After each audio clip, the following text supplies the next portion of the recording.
$800 bill for it. 10, 8, now 9. 10, 8, now 9, 9, what is it? 10, 10, 9, what is it? 11. Steve Dykey and his sisters watched this week as the Iowa farm they grew up on went to the highest bidder. It was an emotional day, but one they knew eventually would arrive, and Dykey says it helped knowing that they had the blessing of their late father. He said, sooner or later you'll sell the farm, but it's just property. You know, it's really easy to get sentimental about a family farm, you know, and let your heart drive, but maybe we should be thinking instead, but nonetheless, still a difficult decision.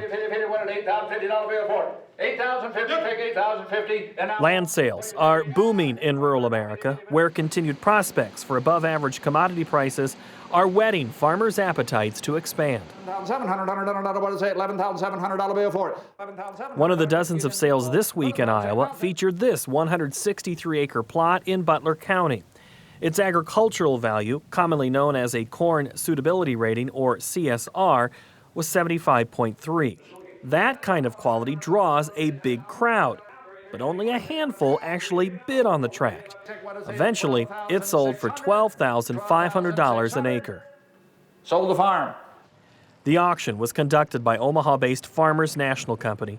Believed to be the largest broker of agricultural land in the nation, Farmers National is on pace to sell $640 million in agricultural real estate sales this year. And Jeffrey Obrecht, who bills himself as the dirt dealer, says nearly 40% of the sales, some $250 million, will come from Iowa alone. 2011 was a good year. For our company, I was salesman of the year. I ran $24 million.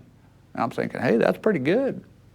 Well, I'm salesman of the year again this year, but I run $56 million. I mean, that's wild.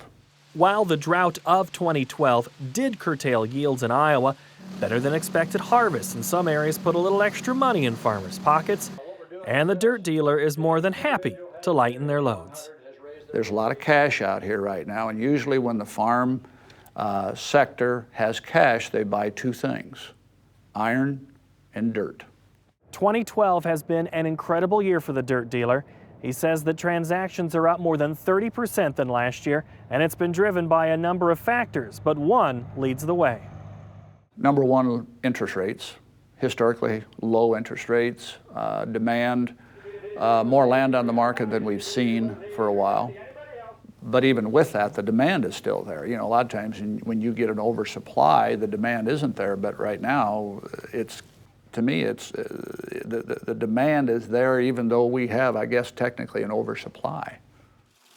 The threat of Washington failing to avert $500 billion in tax increases and $109 billion in spending cuts before the end of the year also is prompting some landowners to sell now.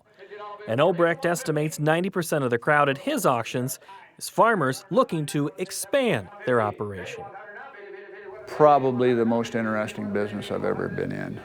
With the markets the way they are, I've never thought I would experience anything like we're experiencing. High land values, the demand, the aggressiveness of people, even with the drought, what that has done.